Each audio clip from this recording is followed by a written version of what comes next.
Jaz prvo, kar bi res poudarila, je, da brez nič ni nič. Pač ne morete pričakovati, da se bo nekaj zgodilo, če nečesa ne vložite.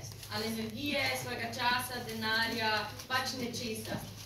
Potem bi vam rekla, da verjemite vase, ker a mislite, da so v naju verjeli, ker so rekli, mi se bomo delali pa sladoled. Če so si mislili, kaj pa njima ni jasen, kaj pa oni dve razmišljata sladoled. Ko to delajo Ljubljanske mlekarne Inkom, to so multinacionalke, ker jo bojo pojedati. Sladoled. Tako da ne se pustiti pač zunanji okolici. Če veste, da imate nekaj, v kar verjamete in ste pripravljeni za to tudi delati, pol delite, pa pejte, pa ne nehite. Ker na koncu je rezultat ziher dober. Tako da pogumno vsi, da imate idejo. Sam pogumno.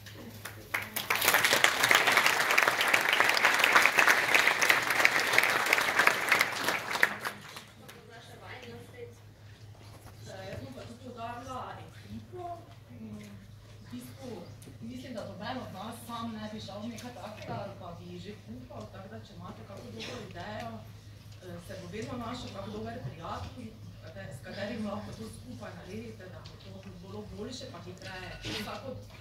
Naprimer, jaz pogledam, vsak od nas ima neko idejo ali pa neke značilnosti, neki svoj značaj, da bolj prijemo do neke najboljše rešitve, vedno se ne strinjamo, ampak ravno ta ekipa, da skupaj delamo, je potem tudi kakšne take težke trenutke ali pa kakšne težave lažje prebroditi, ker nekomu se zdi to nekaj čist malega, kar se mogoče tebi zdi nemogoče ali pa grozno.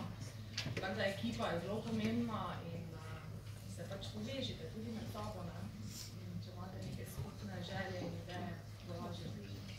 Predsednik je v vodnem nagovoru povedal, da brez ekipe se nekaj organizira, tako da pri nas je isto, prva ekipa je ključni člen, predvsem zato, ker ko ima nekdo idejo, pa v drug posluži, sta oba dva srečna. Ker ko dva prav razmišljata, enako razmišljata, je že nekaj in se lažje spustiš v te podjetniške vode. Jaz se vam res zahvaljujem, da ste nam danes pridružili, da ste nam dali toliko novih idej, navdiha, vaše dejansko energije, ki jo prenašate potem tudi na svoje produkte in na svoje kuće. Jaz vam želim res še veliko uspeha na vašem podobnem podjetju in upam, da se še vedno. Hvala.